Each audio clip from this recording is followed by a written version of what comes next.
presented by Adishakti Films। पंडित जी पंडित जी पंडित जी पंडित जी पहले हमार देख लेती महाराज। अरे रुका जजमान, पारे पारी नदी आई।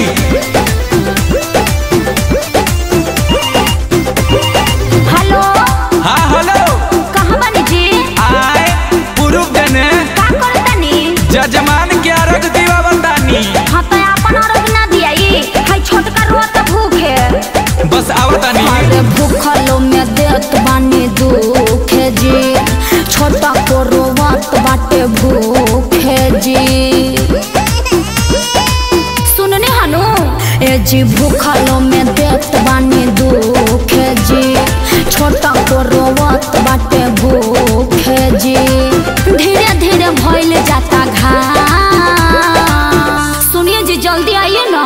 अभी निकल ले हा सूरज भगवान, अर्घ में फसैले बड़े दोसर जजमान।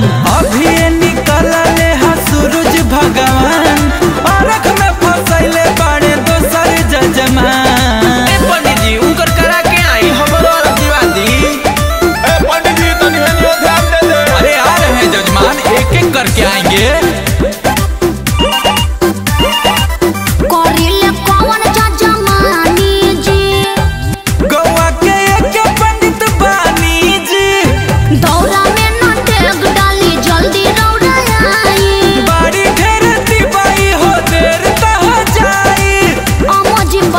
तनी ध्यान, यहाँ के मुँह झुरा गइल बा जी। अभी निकल ले हा सूरज भगवान, अर्घ में फसैले बड़े दोसर जजमान।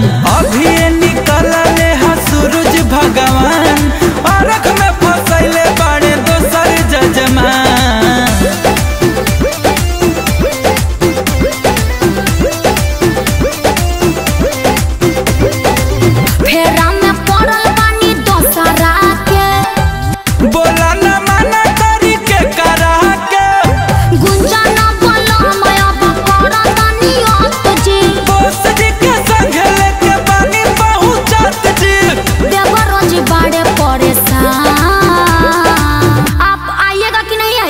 आप कहिएगा और हम ना आए?